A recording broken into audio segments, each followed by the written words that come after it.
Is there right and wrong?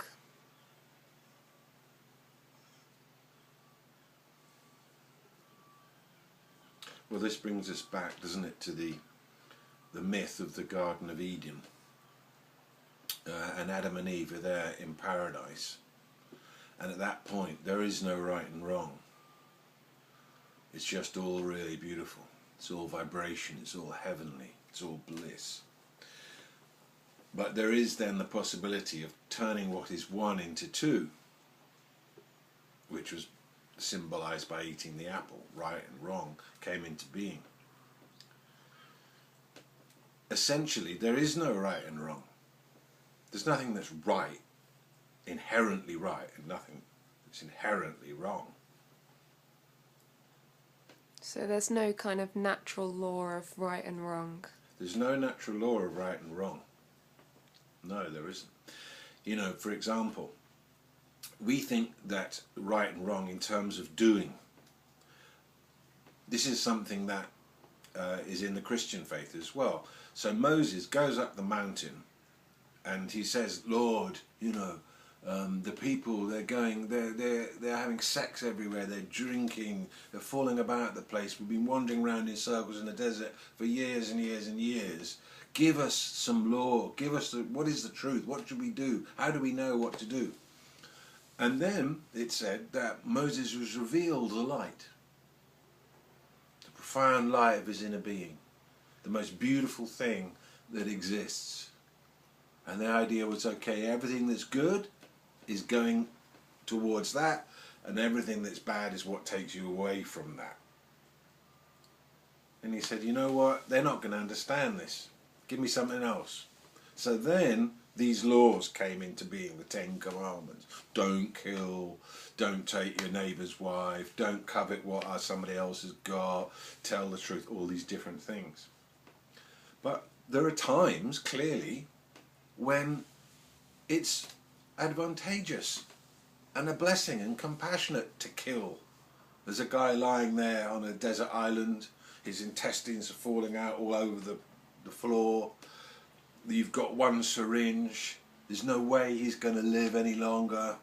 What do? The compassionate thing is to give him the injection so that he leaves this body.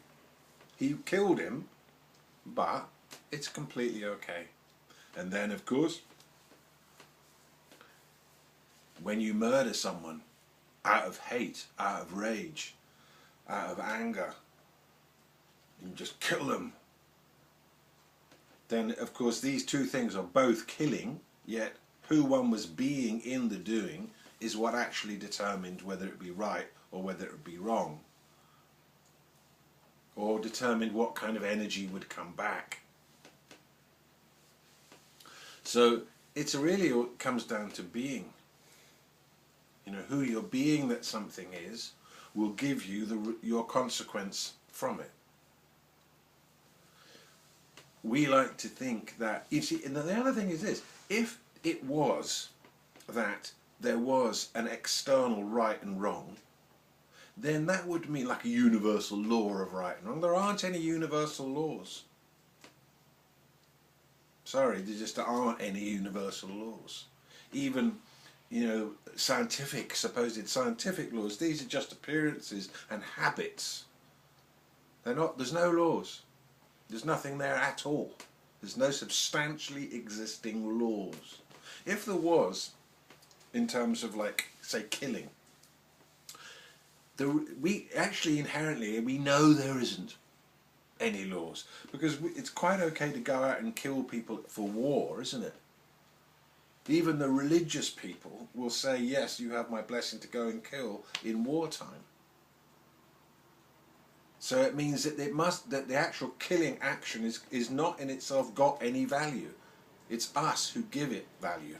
It's us who give anything value. And there is no substantially existing value for anything.